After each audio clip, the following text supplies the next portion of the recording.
yamamo akwaba efi turumlikai neshia o Facebook no so ne yemfa kase boni nchire mu nankasa emfa nsomom ene o my Ghana mu nyina o my Ghana mantema hodo mako dunsia ni nada emperifo kwa setena emma mantem bia eye original coordinating council ne kwomode kwatena se ehwe se eye assemblies ni nada eyi nipa ene mienu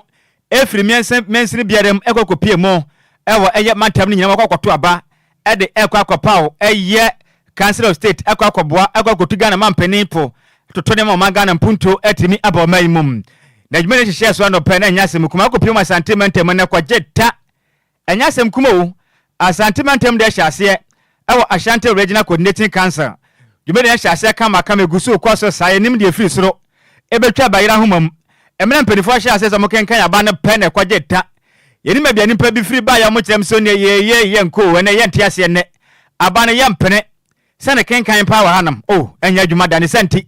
basa ya kwaso ne opposing ne ye pena hwe baabi na ya yire ne sisi pampe make say no ensam trafo nipa bia papa wonu so okuma sa anyasem kuma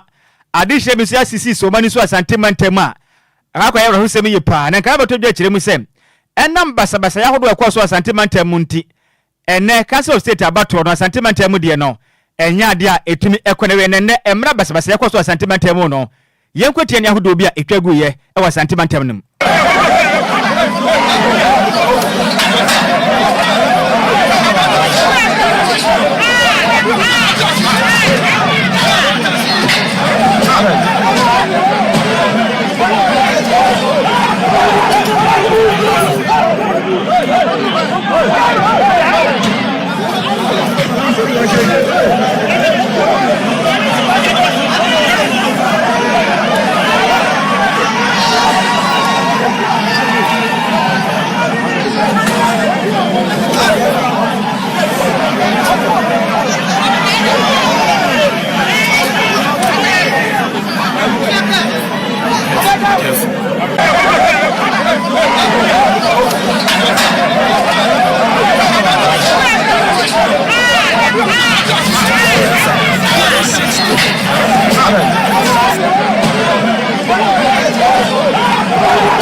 enti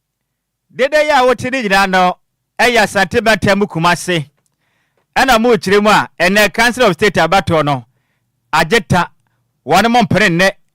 empere kyena ememprenifo kenkan abato ne free say wonom ebo enya de edweso na nya asantimentem kutu enkapumpre mantem so ne e wonom so kwageta emra abato no koso na ana bi musu kyeremu se dabi mo mpere mo kenkan aba no ema krapumpre mantem so kwageta yakwa na musu nkotie de si ye e won krapumpre mantem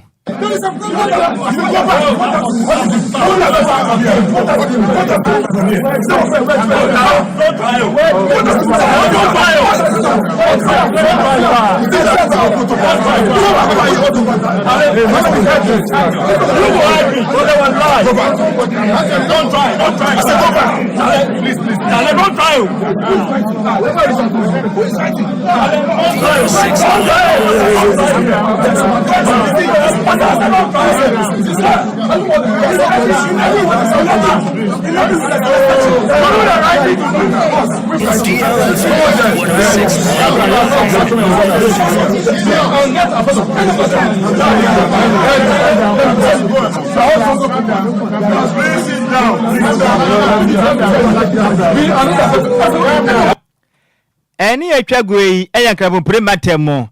emra bato ne hyase yakono pompon so ananka mra du sempinifo betena se akenkan no ene bini mo hyase ya chale don't try o se wunim na try ya besi usum enya se mukuma wonkra ha we eye council of state abato akeke yenkoto mampenifo ene ya krache don't try o eni na nakwa mo krabumpre matemo no woyi akwadane bode ne nyina se du baabi no adwobretumi ba ya mampenifo kenkan abanom na kwa we no na onipa a odi mu konem ne den ade nene eye doro boso eye adamta odikan ena kampumba temu empenifo bo ne den ekire mu so no ena abato redi mu kunu makwa gyina mu akotu Just any yakwesi akan akwakoto mampanimfo o mampania atena ye no so de nsem sei ade tuja Redeem our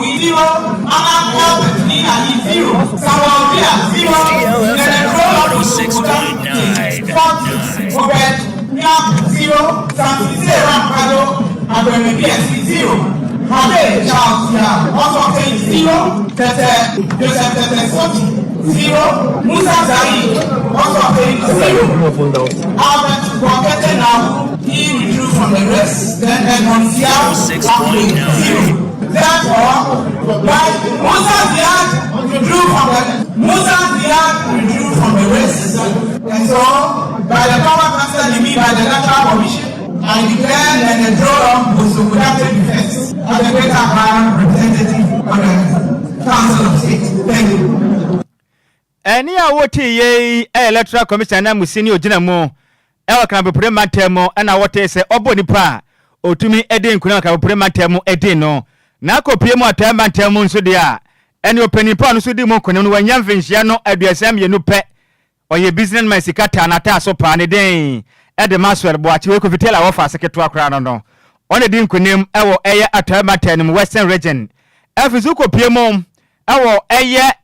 Upper East eye matani munso a eye Chiana Pialo and afi eye P Thomas Mo on the dimun kunim ewo Upper East eye matam no emum salanso na Habib Hakim enso di kunim ewo finfi matam a Council of State no ena mpanifo to aba etimi epa no salanso na kopiem oti matani munso de a eye chairman ede Legon Cities on the dimun kunim den Richard Atipu ono ena ye oti matam no nso ono so etimi edimun kunim tisikapa we Council of State about okeke Kumase ya pai is amtrefo ni biani so enkra hanso ebi se chale don't try o man try kra ankasem ebesi ana anya sem kuma nyame adom krade na yatumi akenkam yehuni pa wadin kuna Kumase de ye ne de amaso na adenti na bato bia ebetu bia je sentokwa etimi minim we Council of State keke no Ghana na minim ye nipa na ebi ni mutira bofoma ana me mentiase o enu mom de da bio Council of States keke na watimi akogina nipa hwa na ya soso obi mene a watoto ne sacha so omunjai no minim hu ni say I said and say no enipa ni bitri sabe ya bofom bi ko niam ekoso no ebra adwene ntiase so Council of State we Assembly fompo na to aba we enya Ghana fo nyina kra na eto nipa mienu free every district ekosie mu ewo regional capital koto aba ya kwata ballot box di dimilika sa yam pene ma ba ne yenkenkan sentimentem bibini sika yankoyanim Yanso akase abone so ne da so agina ya Council of State member na ya ho nsensem no na Evelyn Kran a wedding frishia na duonu woche ona kane no ya NDC Women's Organizer se de ya to ne so aba ma na ba ya Council of State member e de ama ne mantema na chese o hwa ya Council of State member na emu aduonu na nipa ne ko file ye se nkomu kogina ne ato omo so aba na emom ansa na ya abato ne be hya ase no na emu mienu akoyi omo hu de afri mu na sisi ande 66 delegates at the 333 metropolitan municipal ni district assembly say no wa mantem afena wa man baby ade ade omko post onum ekoto aba ede yi nipa ba ko pe na Evelyn Kran onu na nya 17 votes no ana sisi de wa ba ya Council of State member okọ join omo ayeto aba ede yi wom wo ye mantem foforo no sane be yom betimi ne omampani John Dramani Mahama etimi edi nkomo no matunefo ewo aye akonya ya otisui na bra na one aye pressman etwetwe nkomo wo ye Eastern Regional Coordinating Council no ana Evelyn Kran elder aye assembly members na se ye papa esan so manya arehemu ewo ni mu akoto aba ayi ni so no ne nkogina emfa emma wom na emomo shom bossa ya de one omampani John Dramani Mahama ebetwetwe nkomo ye pa na ohawa ye assembly members no FM ewo mantem ho ne so no omabomodin ana omayi ni na e de afiri ama so ne ebe ya omonso omo ho ebe henha hom sa no no ne aye omampani so bekasa na mpuntuo etimi aba aye mantem esan se kasa nkwa entimi nya bibia mantem ne so no ehia impuntuo ebe abra ne omokasa no din sem sei etuja Many aji, if you say ya bro na niamanfo, o se niamanfo we feel no, I am development and assumption. nyankopɔn any delegates any obibia oba ha bebo mi kingdom nse na me show me na on show damasi oh me de me vision to ja eno na assembly members honorable assembly members ehu say agye anesusu e wo mi tiri na obi aso nim say action me action woman me pusi ama abaso ye bi ka ma pare no paka say obere na bosumi bia pa bibi kakra ma ene mam di book krata so ma wo me ye say me ka ho asema cho ma na odi aye dwuma na aboa ye ni nyame kan say ye di kan ni ko sro ma mpani ye nya wa ye ho sinka ye hu we yo he fi ho assembly member ni bis e di na du ba be kura o ma dwuma ni ye di nkocha obi re yare a assemblyman obi ba yare a assemblyman eye ba assemblyman entibesi me ko sro ma mpani say sabi kan kuro abe on show no ma assembly members ni na titime yesi moto no enfi ho na yemfa nkoka na mo so obohoto omma awafe eno mankasa wafe mecho mankani na wahe eni ya wuti ye Evelyn Kraya kane no na ye Eastern Regional NDC Women's Organizers said on ye Council of State member Eden man temu na amani boy ye sam choni konti hin kofi obo ana de besom ye to aka se abon so yen kopie mo wo Ghana man penin bema obo adana kache John Dramani Mahama na oda adisanu alosemu nsem ne to Ghana fo nyina nim se yankopɔ ya adom na aba no dem konim pe oba enefo mako hadie no 120 days obetena san hyehye pama Ghana etimi afantoma pa de afani senti ene wabɔ no homoden etimi enegrate nimpa mako dunkron so mo na no dwumedia no moa entoto ne ma niam entimi enkonkan ye pedi da mo so no eye social eye contract aha ide da mo so no eye social contract task force a omba moden abere no dwumedia no ahwe ma niam ahodo a equity oman no wonum etimi atoto ho niam nyina Ghana man penin kase na ochire mi say we betimi aboa ma nilisu ade huro no eniam atumi akonkan firi say Ghana bebe yadu sese no o man na wewe say makoni adu ni senti ebe hia hyehye pa ene mpuntu nte sa pa de Ghana fo wonum betumi adwane ye pante na adwuma de ni koso ewo Jubilee House Ghana man penin kase na ochire mi say empenifo do abo omuden no omamodin na no mmadwumaden na mo nsum toto niam na mo na Ghana yentimi kodu bohye asase no so na Ghana man penin kire Ghana fo say yeto abande man pe eni oba titu ade ba ko a Ghana fo kasa Ghana man penin dada na daga gufu ado one dia say want to me antwam eye betting tax mema ikwa ko wachacha kakra tax on we kakra na Ghana man penin de to atoso emnante ni dwaye pam enu so bio nso omu kirem say yi living so o kan say yakopon ya do betra banwa no so a enefo mako hadio no enu so betwam say ta mena yetwam kabia o kirem say no sabadwoko kwatena se abadwumade ayehye pa mo matwani nyina Ghana fo no ye ho etimi atena badwoko fo nipa wodo mo da no de odikan ni Dr. Vilali Eyesoya oye senior presidential advisor chairman Honorable Atoforsen minister for finance afinso eye John Jinapo eye osofo hwe omanga na ho ne ne ensama no meche energy minister de odi ho bieu eye Honorable Elizabeth Ofosu Ajale also a minister for trade agribusiness and industry Honorable Dominic Ayeni Attorney General Honorable Idris Efi eye Halu Nanso eye osofo hwe omanga na ehumasia anom Honorable Zifa Gomashi eye osofo hwe omanga na ya tourism so afinso eye George Opale Ato eye minister for youth and development Agnes na eye Momo Late eye minister for eye gender Kwabena Minta Akano minister for eye health omanga na ya promote on danom afinso eye Honorable Rashid Purple eye minister for employment Honorable Kofi Amaboa eye minister for lands and natural resources and afinso eye Honorable Sam George minister for communication digital and technology and innovations afinso Honorable Mutala Mohammed eye swafo hwe magana eye tena ye esom eye Mr. eye Goshitano enso ye presidential advisor on 24-hour economy pam minister eye Mr. Prosper eye Bani eye national security advisor eye Kofi Boache eye director of operations Francis Diodu eye presidential advisor and Agyei Bawa Mutali eye presidential advisor and special aid to the president whenever you go Ghana man penin John Dramani man power kwakwa adwumaden aboa ama ni se ne na mako hade nu obetama Ghana banwa so no eni betuma kon kan ama o Ghana senti we kyerem say betting tax no ene to awodo aka no Ghana mampani o kyerem ba twem say hu emempuntu abandi Sikapa de asie ni awu say kofitela oboni nsem we kyerɛ wo pa wu so oboni nsem pa o say betting tax no ane yenkofo no mugu omo newsroom ho no ebiri mu abɔ nsem sa say Ghana mampani ade o ya kyew say betting tax izigi mu wakobodin ubenya asem na wo de kwa ho asem na o kan petem say na sa na so ba say e bo kofitela lanki abozigi da bi say kofi min ka wi o mi fa kofi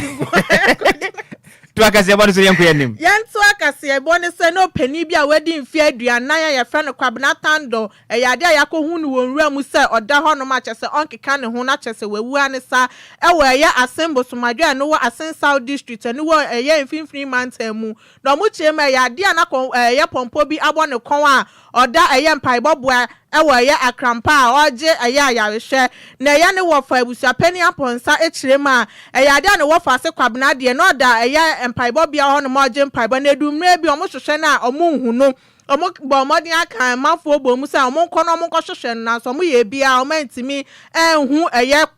kwabna tando na busa pani chirema yade akoto se ne wo fa si da ho no monkeka ne ho onsre wonkasa no na ne hu adwi ne ye papa chesa atade na ehye no eye black jeans and belt ebo so pe na yade atememfo ni bi so beka se eye na mienu atwamu yi na yade omo te cent edi free nria mu ho na emomobia amfa na adwen entimi anko ho na mofra mienu ana ya kwabna tando eje omachi emom na yere de anya ade a one ne ewo hobio eye police for mo asen south ebo mode aye hwehwemu ede afa ne nam so a owuo yi etimi ebaaye no mo eye etimemfo omo wa eye asen south ne so ebisa nsem papa se eba ne sen na ye obi a owa eye mpaibo bi oja ya hwehwe na watimi ayira na afi omako hu se wawu eda nrem na kyese omo kyerema eye prayer camps no kyese enya ade ahoban bosem ekoso ye wo honum ye papa omo ho so adwiri omo ye omo ho adwiri omo ye papa omo hwese da bi se na kwabena tando etimi awu ne de na kyese prayer camp na wasa police fo abomoda na mu ye hwehwemu wo honum mesan se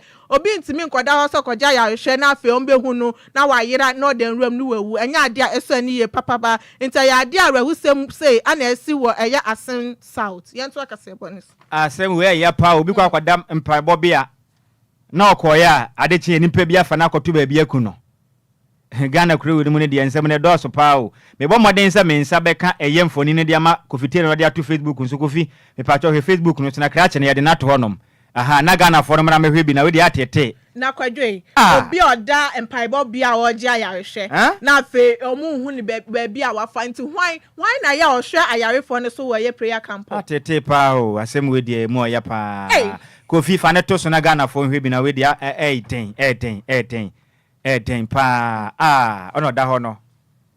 penin ne da ho ibra Facebook no so DLFM 106.9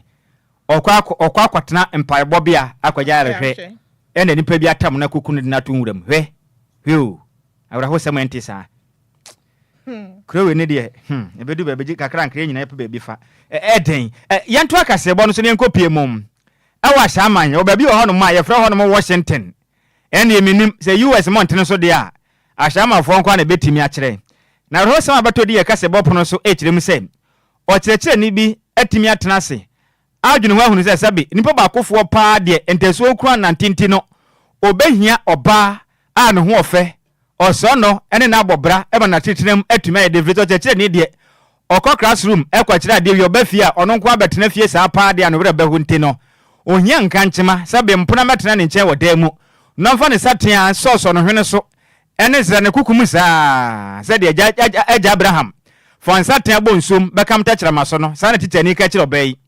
ene okohwe oba do ho ofe so no papa na otu oba we de ho ofe bomade ya na betrem kire ni menu mama ni nsi akan na mre sem no matimi awa no obai gitum ocheche ni hwe ma na oso obai sabi onni bi efie su nya ni senti me de mekire de sa de a ene ma de mekire nti me qualify se metumi akwaje bosia kwasi boni bekire me say loan okokwaji bi e wo bank edikan Edmo banso momade ni wanjibi na ye cosmetics otunton bi na camera oba ne botom na niam atumi kon kan yepa emfa mo bayi edwade egusu kwana ne musa e na obayi ka kire o cheche ne dia metodwa yi se o odo umze si ane se dia brabo na ye ne mese ya mi adom ma qualify me nsa kan visa me pese me ko Canada e kokko jentete papa na me bo bra me nya sika na be hwe na wade ne mpu yetumi tena se ne ye wade o cheche ni kire mu se odi kan akwaji loan edikan no ontumi ntua ye nanso ma odo fitenti oba ne kan ye no o se debi oba me do no se ma anya bi mpa na wadwane agyamnti mensam kwaje bosia foforo e tosu mienu na memfa sampa enfa ntua to okwaji busie bi no de ma obai oba ne free Ghana period na ni chemu Canada oba no kono ade oya ne sem obo modern ade cosmetic store no ede ma na ma me se na ma mentena no ena be mai ekọ ne ma me ne chense eno so ni me say store ya me yema obai me kwaje abambosia ehu be hia se bosum bia me kotua sika nkakra enti be fasafo ma me na mtonton ne me mfantua bosia ne bi ma me ne se na hira ne ha krache na sa ne odi odo wafa me basa wodo no wa bie store de ama no otu kwa de ahya me nsa adenti na wo san baje ki no ewe de mempene ena oba ne fa afon ka kire be man se o tita ni mesre store de me na ma menti hwe ne wanye ki no enu nkosi hwa be man wa hwa ne mo sa ahua se oba yi atwere nkata e de ama ne se krache se de abrabo ne ye no me be pie mu Canada no e ho no mo de sa no manam se de abrabo ikwei mentumi me baga na wa ne nye ntia be ya bomode ne pani pa afo na wa na wade we de me ba me nwale obiu krache ti asempeni ye mu hwiu na o se enti sa na odo bitie efio no na okacha ne mfefo ade obede mo hwa mekumi ho pa sa fade pa na nim guase de fanyim owuro nti ade we sema mo mekumi ho kracha na mfofo sa mo nim sa asem ne ntimi nsi enra ha mache ne demo teacher mpie ye kwabie ne demo a Ashaman Washington cheche ne da ho no ma obo moden afa asha akonfo ekunu ho ato no mo kirem se dabida so abo oba kwaje bosia 1 bosia 2 diamano nenne we bie cosmetic store diamano ased na tukwa ko Canada na opesika kwotua bambosia na wanya na so se ja ne ho waja ne dia ene se tie no we kunu ho a we sia ho sama hodo a esi Ashaman ya enumere yedi mu nchechiremu ede eso musikapa Kwadwo makumba ko makumba ko ye nkumba ko ade amaye yenye o ade na we ho sanso yes machine na president doctor lawyer Kwabena Frank Afrifa machine ya doctor ka ho asem ade amaye enye ade ntila yeso oba be ma kwaje bosia mawo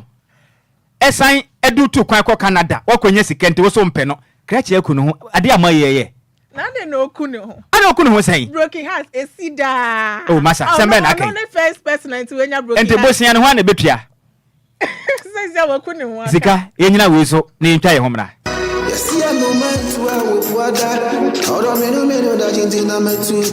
makwantu ho nsam aye medadwen nanso me yensam tronenti menya adaje ye hwehwemu ekohu Sunday Sam's consult na wonom nti ende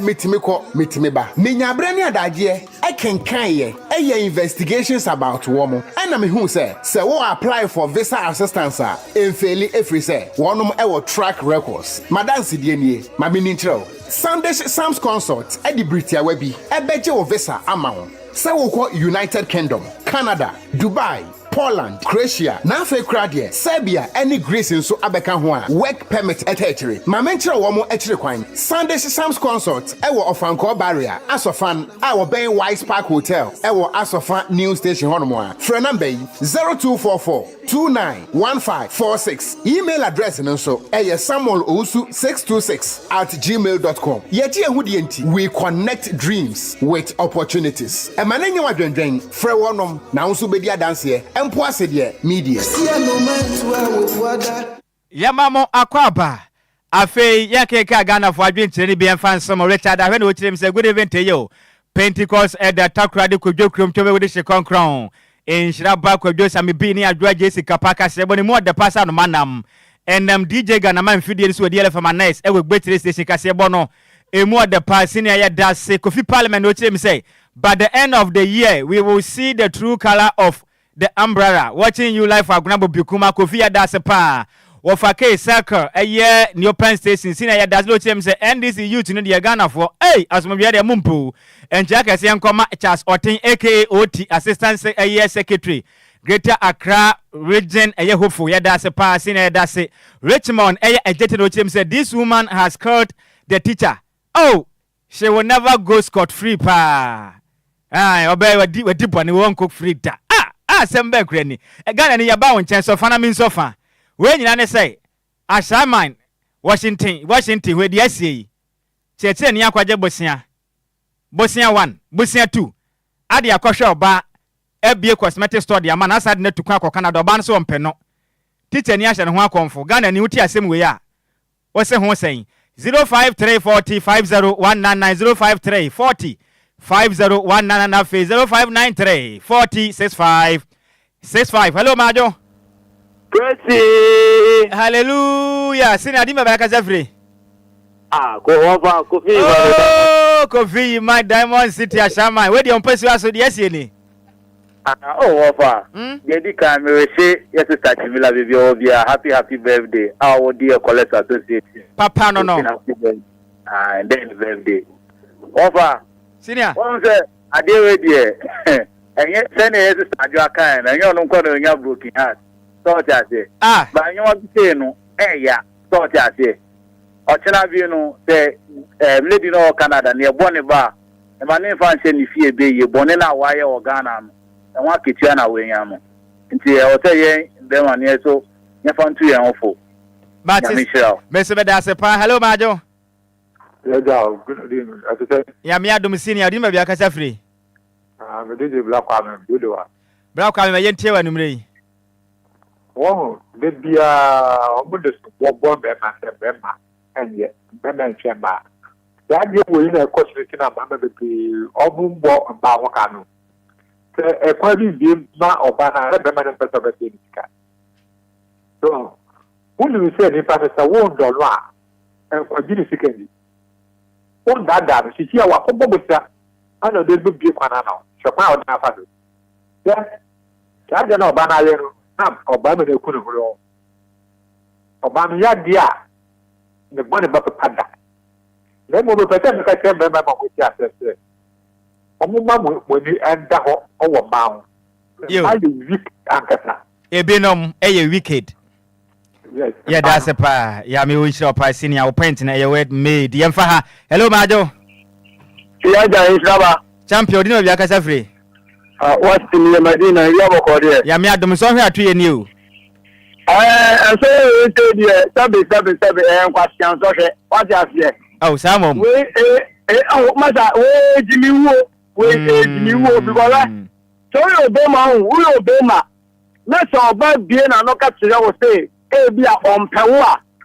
wo be ma le bosu mo ra o e wo si wo ye den wo fosunu ni ye because our so we no ho agbo bra papa nika we aka wa nguni ko bo bra papa ani ko ba ne baba no se de na oba ne baba Ghana ai ne oba hu no ko ba ne baba no nika wo da wo ka papa bim ni wo sisi wo fia masa we anka enyo oba na sia na ejo de ono ne peni wu Mr. Bedasepa hello majo hello good evening offer Auntie Maggie me yenti odiasie ni yo odiasie no be ma no nyame se yanka no kware sabe wo yo wo papa oba wo ware no utimi ko bo be sia de be ye container ma no efu de ni sunya adwuma me fan so obi adwuma de amo cosmetic store no wa bia otonton ne ma nkun ni ho ne ma akese on ware ne nkoye sa adwuma ne ma no na ya na lawyer ka no unu utu ya obi nso kwa kenkan oba no won pew say no be yan kan akwa Canada odi kaja wo so a wakosha ho akonfu yo we wu a wu ye so okobo nsam dem straight wow ya da say mama binumo ni gi won wadwen ho kra ya te asa teacher ni wadwen mu da ho no akwa koye we oba won ware no okwa gye betia de koye adwuma de ko bie container say oba ne nkoto cosmetics what the impany samoda yani wa woji ya no wa unfa bie no na office school ba wa ba be dia kana no thanka wa ko ye ya wa wo dia sanity ante ai da na mama ni bin so won ha gen sa we ne ma na ahwere ade ya da se oba ne de won hwere se wo wa o sabe o kwasi ya na ade ujan oni nyame nko ya da se panti magi amen amen family last call hello majo Lala champion we didn't be akase fe na family pon wa yemre na so ada kini kaza free tema champion ma yenti ya se de we ya be ma wata o ma wa adwene ye adwuma we teacher ni wa ko school asua de edrum pempen so obi wa ntwa ka won kodru ba bia wadru na da ntina oba ti yete ma na wata Any part of Bobo container, man, a swore be man who the way is be physical. And Sana, what was a crab book container, no. And in the sewer move now or Beleno. They am pass your bapa who book it, or Bacon and Numarian.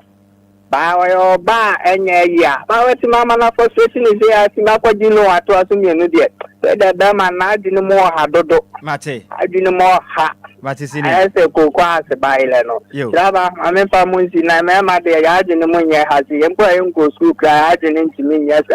I go quite a baile mua. Vedas, Sicilian, Yami wish up.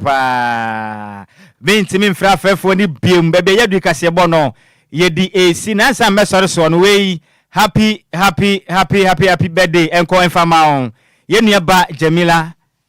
wa woda pa enti enrada waji wani sa Enquires association wudi makotini pa o mfa DLFM papa Charles Kojofo so mfa ni agronti ne eyewa wudai wa wadanfo 49 na se ye nka nkire wo se wa wudai nyame nhira wo na wo mpagya wo o mango srane nya kese eno odopa ododa DLFM ene adwumaku no yakopon ma ade bia wo hwe DLFM ho no embremu na nya kese pa mfa wonti wei eye happy birthday enko emfama on yen sister ho fedua Jamila wei efri be ma 10 gram we ene ho fedua no 49 na dodo na ede frɛ no wasi Jamila wo eye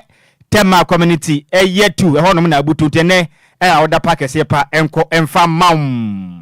ene anu me na be so mo no edi ameje so eye Nhyiraba Kwadwo Sammy B mene Adwoa Agyei Sikapa na yenko ya mteta sema medame ho aba na me ba me de yenka abobi ebetwam tew ede amawo yemamu nyina mu enitia adehye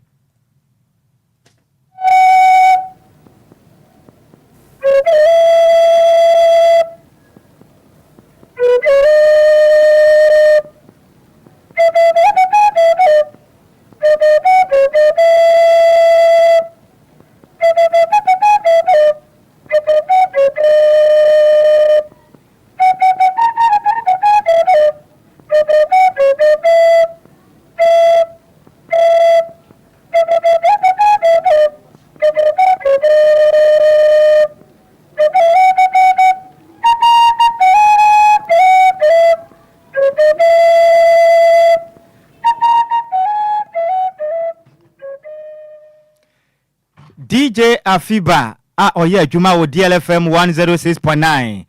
ene dakon abusia e de awreho ene yawo esi Ghanafo nyina yie ekiremu sem wonom de hye wonom wofa wonom ade nyina Prince yawo ofe dakon ado no bon mane se apofin ada nensa benkum som na apofin enyamfenhia no aduanan miensa 43 years na ye unhihye ena edidi suyi na siripe ebekoso ewo efiada eye ogefo abusumi aye womi ne da etoso aduonu nwotwe emfimpim mienu eni aduonu numu ewo La Paz New Market eye Cosmo eye School Park honoma efinso na ye kwenkweja som no so ebekoso ewo memenda March bosom no mechiro benim bosom no ne da edikan emfimpim mienu eni aduonu numu ewo La Paz New Market eye Cosmos School Park one mam ebe maden apeja ye brother ya de nyina Prince yawo ofe da akwa do abon mra ne se apofin de na kiremu akwa no kwan akwasie no kra ewo tutu akuapem eye amusieye na ne nase na afenso na akwa soma etwa tokwa ebetena se na yanom ye bra ya de nyina Prince yawo ofe da akwa do abon mra ne se apofin sikasanom eye kwasia da eye obenim bosome no ne da etosomienu emfimpimienu ene aduonu numu ewa La Paz New Market eye Cosmos School Park honoma ewa mara ye nyina yakwa asore na yapon ne senti DJ Afiba oye adwuma ewo DLFM 106.9 ene dakwa busu nyina ede yawo ene awreho etonsa dia fraga fo nyina sei eye akwaja nti ade ato nani enye ono na yenti yakopɔ ya adoma yenti anka agbeni yenhye ne so ne yankwata wo machi na mbɔ moden empom de hye achi krakra ne yakopɔ ya adom so na mo ye ne saso atwede empɔ yakopɔ okonhyira so a obehira mo pam afin so yen nyina ya de nyina DLFM yen eye programs managers silver lady Mavis Instramensa dodo na friend Esa papa no ono nso ne papa e da form nti yakwa kwagina yi ono so na yi won kai bo no eni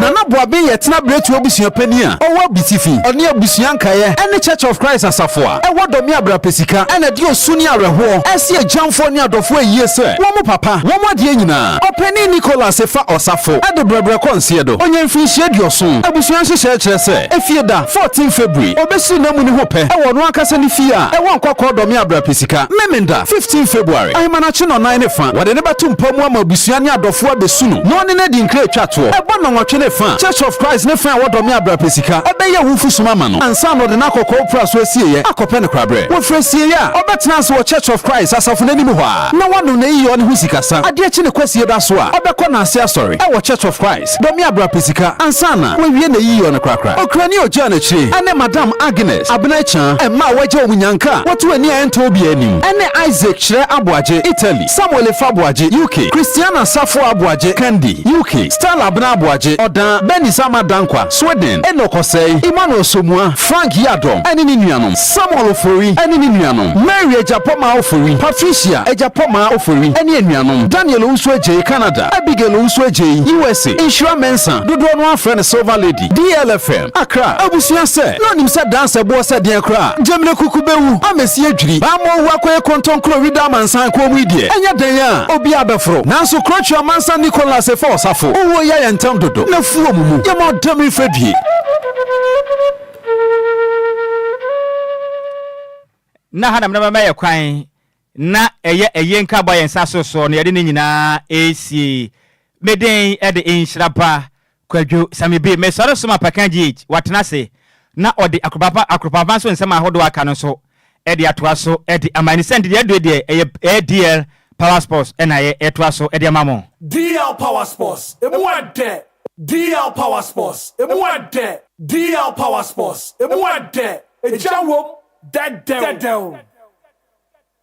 Abusia na nyumre mayen sama wadwo ansama wakwaba emfamra nkrampumpu mantam agye atum kasafidie kesia ba kopeso DL ohanisia echiripo enkronde branda nyumre mrewedo se agudie momranti yenso yesinkunya na agudie mo nsama wodo ayaboaboa no ede akwakoma semufo wagebre wawu so asone so asemukroje ntabani nyina wayi ede afimni akaedie ose modu otiefu editie se wote ohwefu edihwe se ohwe na yen okafo nso no edi kase ye kan yatena se na nyumre ya yede ebabesomo ya agudie mo nsama edi adane ne adencheche ebu mfumpa ewo Ghana ebibrem are broni kroso ene yatena se aboaboa no a yede ba ne yede abesomo ya turidi DL Power Sports inti bibia owo enanyumre yamo adwo ema okwaba ne yentena na yemfa DL Power Sports emra emesomo na enanyumre memfa seda kese emfa ma adwuma kuom kitaimu ema yede DL Power Sports yeba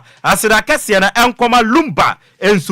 Lumba ensupa ne obepie mo Ghana insu aba ede na emuya kroje a wonom na ko nipaduan ma ebe owuru nipaduan ma aye adwuma kroje ewo nipaduan ma no a ene Lumba ensupa enti ba bibia wo bia na anwumre wutie me no efiefie mu Lumba ensupa no monjibi emfangumu fridge mo na mombobo na bibia nya fine emfama mo dwumadie bia abafia udi from wedding out during yempo na abafia fa Lumba supano efa serve wa hoho na bibia nso enya kama emfa emamo enu achi nso mo amotuntonso traffic move for mo de ayara mo hia me person se wi akirbi na obeto nso ni anto an waboka na adwuma na yede ntiton Lumba supa na yebeto ama na bibia ye fine gas na amotuntonso provision stores mu nyina no Lumba supano na monton na bibia enya kama emfa emamo mo amwo dance man ene ne mpatemu o say atadwe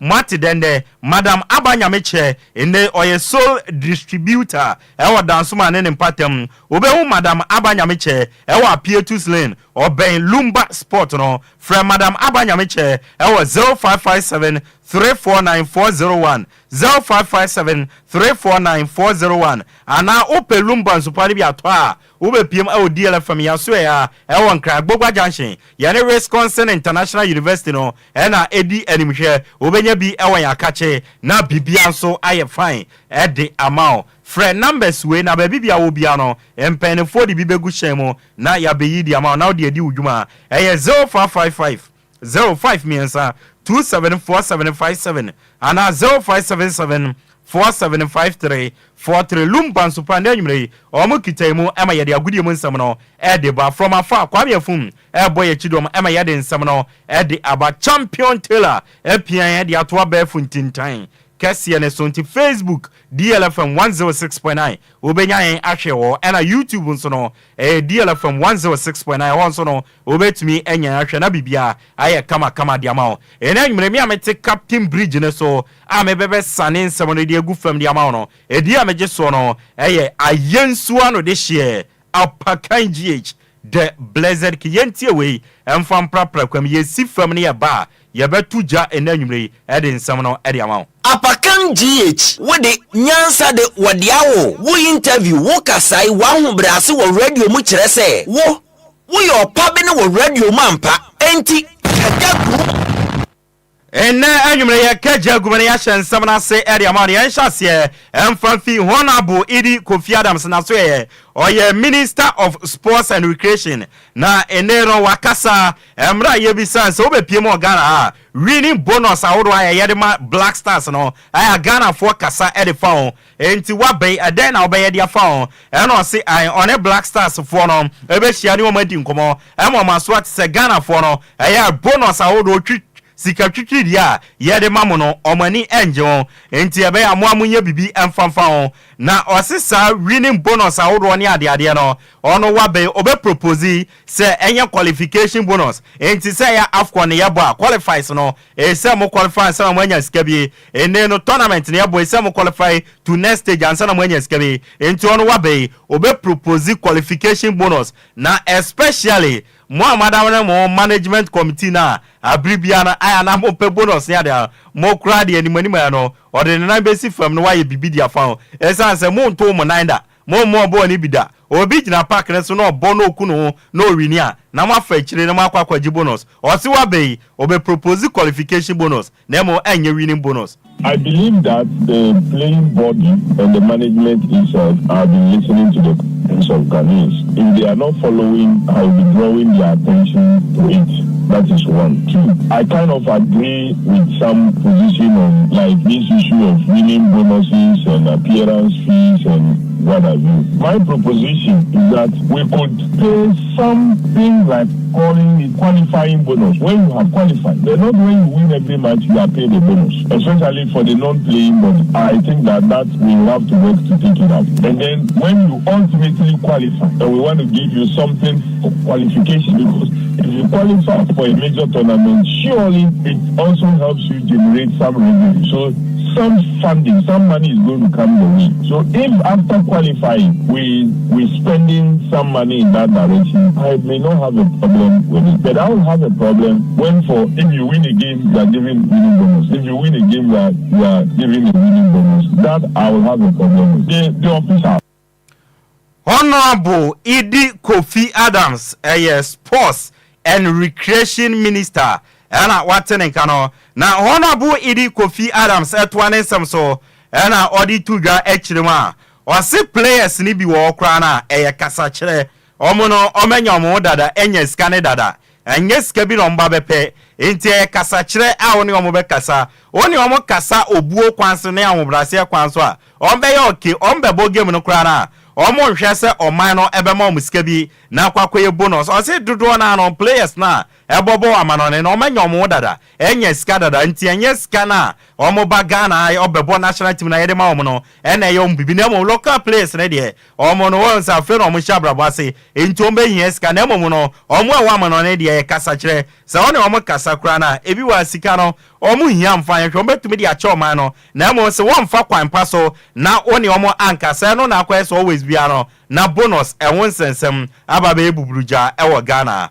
As for the players, because that negotiations have happened, even for the players who will be engaging them, and sometimes don't really need this money. It is how we handle them that makes them use demand for that money as a business. For some of them, maybe for the local ones, but most of our professional top players, what they are earning, they really don't need this. Because when they take it, some of them will tell you, look, the expenses they incur when they come around is more than that money. So they truly don't need it. But how do we engage them? Do we give them the necessary respect and recognition so they can reciprocate?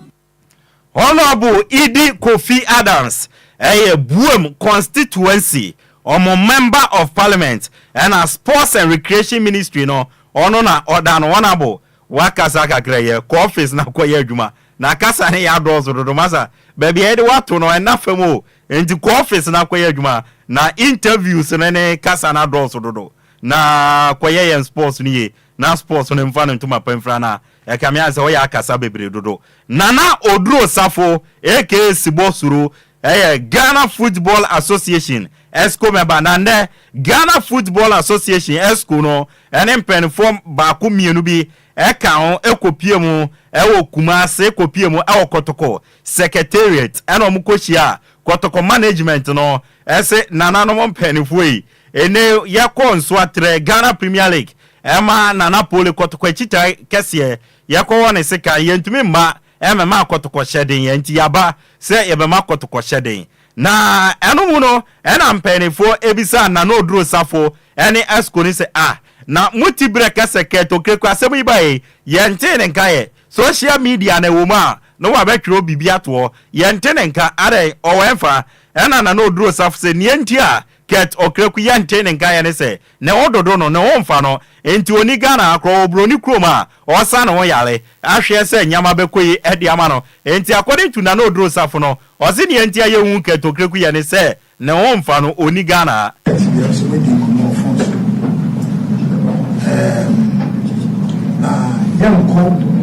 young Kwasa Asie, but to do also indicate in the opening since I said we see a month and look at the opening, kept no home fan,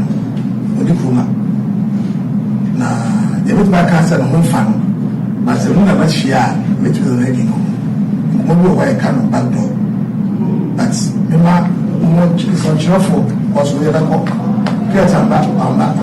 Kets on Tiago. Otiakwa according by the big kind first with the fear. Me sure secretary grade Nana Odro Safo Sibosuro and Waten and Council Mr. John Ansa and a new Ghana Lake Class Association or mo chairman. Na also say Obama Kumasi Asante Kotwebusi na Obama mo yako kesie pa esansa sema tumu idie emu ya rem ya and watching so no Mr. John Ansase Kotoko management ene Kotoko fo nyina ohya mo kwan bia so obeta GF ne chi no we make sure say GF ne den hyehye pa ebegu akwam se na be ya ban bo ene enyamanyama beba ye stadium awodo na sa enyamra se mo ebi nsi biem no obe make sure say obeta GF ne chi no we make sure say omode security ene safety ebegu akwam na sa de we ebi nsi biem no Yakubi. The Chimboli, just one thing that one of the so come. You buy a chair, you buy a chair, you must pay your restaurant. Say, yeah, die in Yakubi. You know, they are my head off. Let me have a way. There's so many offices in the school, you bet now, you say, and I'm not here. The video natural say anyway. Akawi, there are some near the aperture and I understand that. Yes, we have the police. That's an Enquires. The didn't say, Equi anyway, and Yakoto. The dear Yabobo, dear, and Amwa, I said, near future, you said, Mr. John Ansa, a Ghana Lake Class Association. Omo chairman ena wetumi atenenka enso so ewo no na omo wie no ena Kumase Asante Kotoko interim management committee peni oda no ye fra no Nana Apinkra na Nana Apinkra se GF for no mun somewhere na niabe modia na nanaka na adwe de kire GF for no maybe so gaka for ne say eba ne sen ena kotokofo nya chita ni kese sei ewu Ghana Premier League mo so na modia up to now GF mo ma me ka hwe nkire Ghana League Class Association teams ni nyina ya modia no mo so mo ma me ka hwe nkire in fact nana pinkra amfa nche omukra na okana adwe de kire omu yepa na owie no asaka kire omu se so omamfa security measures aye papa ngu akwam a kotoko Ghana Premier League no omo mo ne ne emmo no china obo akasa bai eba betie ejiri so obi ahu TV so ni ayi obetie de course ni bibia apart from so small profile direct so obo kadia na KFC saka ganka mumu mo ngba be kan cry say ansana IGP po a ono wonche abeye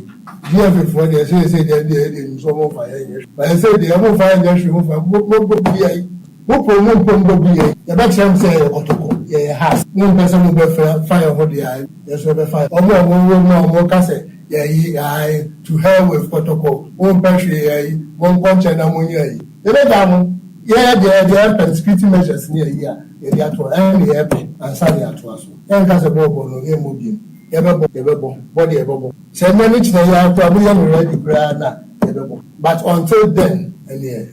it's not actually say, yeah, intimate sound, ma obibim, and some a train crowd. Now, a talk shop, now we will leave no stone unturned. Nana helping Kratwane Samso, and I say, Jeff for a month somewhere. Or say Kotoko, ebe make sure. Say nyomu be ye bia o wiase mu ha enam mmara kwanso omu benya tentrene edi amaye nua na pole no ombenya edi amano na moji afefuo asem yi baye no ne amunim nkrata mo betwe de abane obi na Insuataman FC team ra no ye fra no Ignatius Bafo wu ono eno share supporters ne kenkyere ma sa nyamra asemwe omukoya up to now montumi mfra no enka hwenkyere ye ne amunim ane nkrata se yantwe obi aso na motwe aso kura kotokofo anya hwe kura no matwe omaso na ewozo na na amfa nche omo na na ka na adwe edi kire GF4 no brutal. We will make sure we go to all lengths available to us. Inciting Ignatius Bafo or inciting the supporters against us. Now, by this time, can we expect to say GF no institute to probe into the whole situation? And so much one about sending letter and I fine. Fine, no grandpa, no fine, didn't do no grandpa, the papa, somebody will be the cow. Because we see a no Johnny baby. I don't know why. The John baby is would the other was a fine. It's not as a model, no fine now, dear. And the doctors and a Enquires. Yes, before they were. And so, yes, Nana Pinkratwane Samso no se mawie GF wie gaka dia. Madam IFO DCOP Lydia Donko. Oda GF security team na no. Okọ Nsuatraba beka kire ense. Pole ya wone sekan ewa agopramana so. Na ye wone sekan wo baabi. Ene ye tam ne to abobo ya mo beto eya agopramana so no. Wonso ne abe ya wo de so moje. Osi oka kire GF fo ne se sa maame no. Asem ya be ompani wom. Sune maame ne ntwe ne wo mfamfime sanse ade na maame na ye ne de eye ni wa monsem okonsu atre wa makotokofo akache ena okonam nsu atre ena okotie ni ansu atrefo no e ka kire omo ena ono bae ebe ka kire yense ai ena pole ni ya wone sika wo stadium ye wone sika wo baby ni ye de beto osisa asem ni nyina no eye nsu atrefo no ena atena se anwene ena o maka de akire maame no ena ono nsu mu kotokofo nti no wa meti omo de na wa beka nti o ka che GF4 no se madam IFA DCOP Lydia Donko ompen wokotokwa asem num ontwe no na animanimu ya no senyo aniwambon nsem na maame na ye no o report no e de ama Inspector General of Police IGP the Enquires say sikani awon wo stadium na misro me fa kwan we so e de atumani e se trofo mu nyina mo a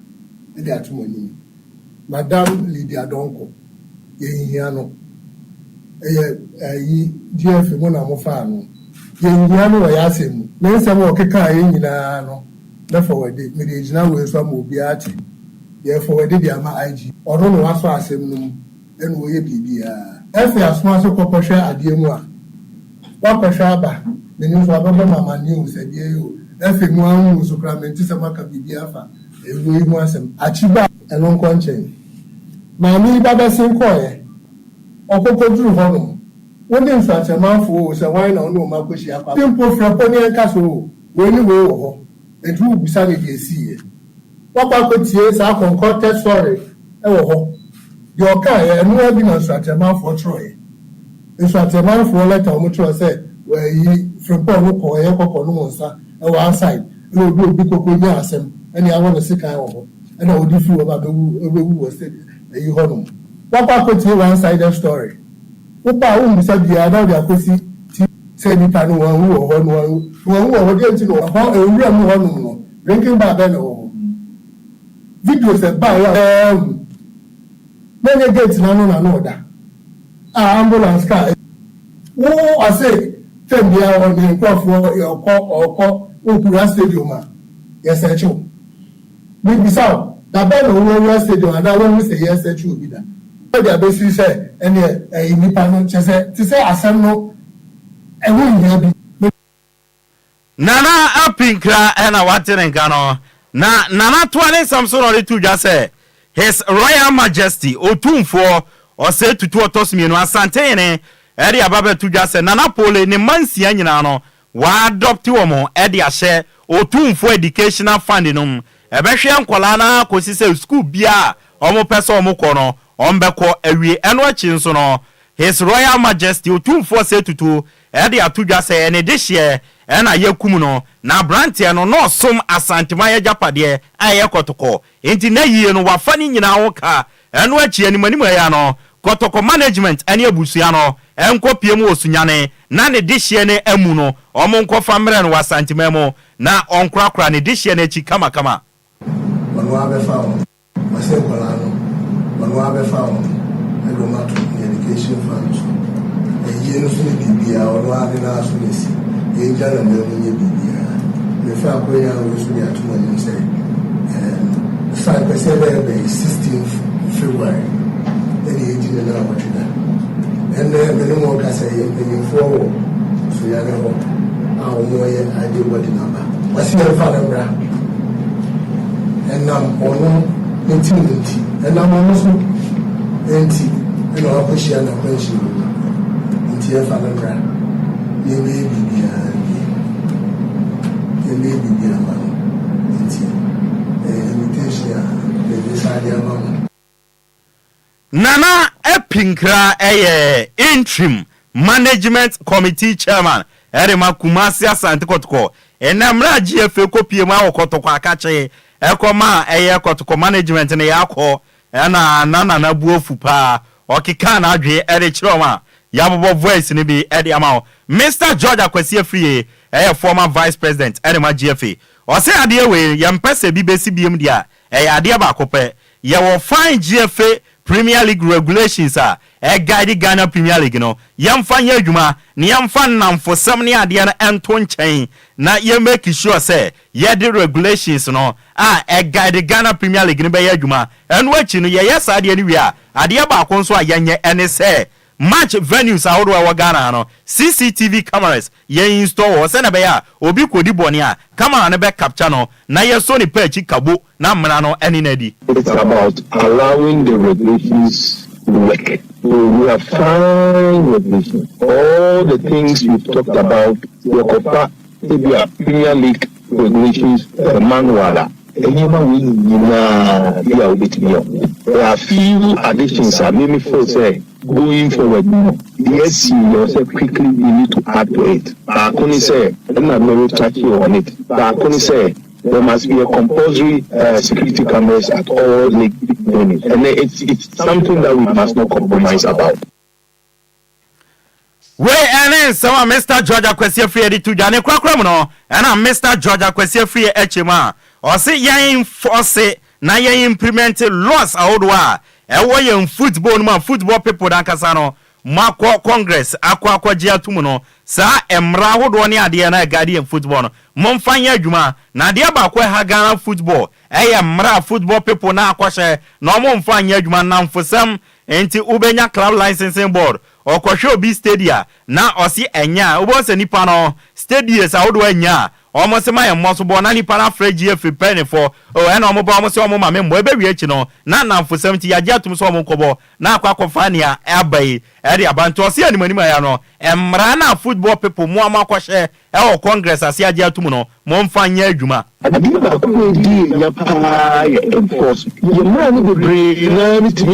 all the issues but when in the AC enforcement and implementation has become problem. Club licensing members will go around. We are approval centers be. We are centers be pending. We are centers be rejected. We are every president. Every president. So one center one approval meeting no relegation. Yeah, I drop standards. And I'm speaking as somebody who has been part of the system and I know how the system operates. Even this year, there were some league centers that were not approved. And they're all about enforcing our own rules and regulations.